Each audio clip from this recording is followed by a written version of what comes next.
Okay, here we are at Gallery Stokes for the opening for You Can't Get There From Here, featuring Meryl Truett and Rebecca Nolan. I'm going to talk to the artists now. All right, so the show, which features a lot of vernacular architecture on some long-forgotten state highways and byways. So what's the attraction? Why go around and collect these kind of bygone things? Let's start with you, Meryl.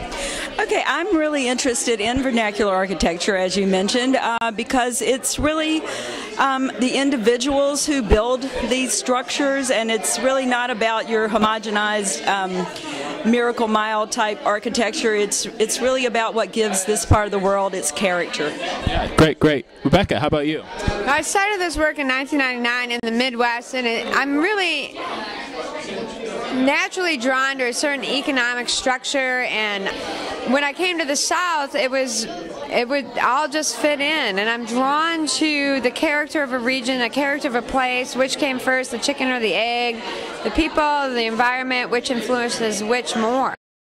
So the title of the show, You Can't Get There From Here, how did that concept come about, and why did you both decide to have a show together and put it together like this? Last summer, an article appeared in the New York Times that talked about the Georgia Department of Transportation removing a lot of city and town names from the maps because the maps were too cluttered, and there was no real criteria for removing the town. So I actually brought the article to Becky and said, hey, this really kind of crystallizes and focuses the idea that we have already about preserving and documenting these towns, and you know, it kind of brings into play, why does a place exist? Does it exist even if it's not on a map? And then it's kind of the idea of you can't get there from here. So Rebecca, how have you gone about doing that, collecting these pictures from these sort of lost towns that don't exist on the map? I just wander and photograph.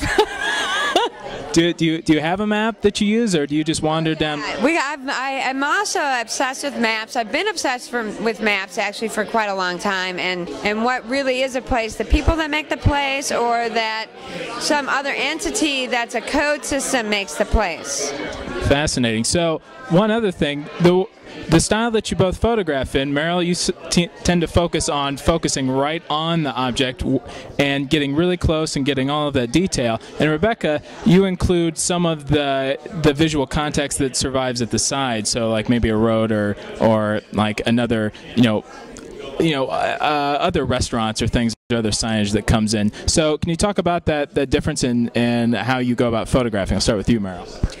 I think that it's really because of the technology that we use. I shoot with a Hasselblad 2¼ square format, and I think that that camera just really requires that you focus more in on the biggest part of the scene. Great. Rebecca?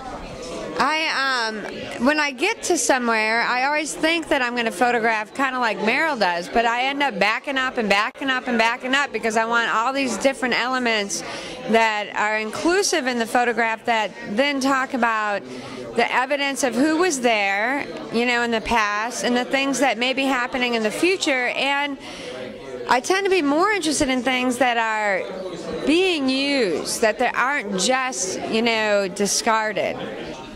That's great. Well, thank you very much for talking with us. All right, here we are at Gallery Stokes for You Can't Get There From Here. I'm Matt Gamber with Photo Awesome. Let's get on the walk. Go!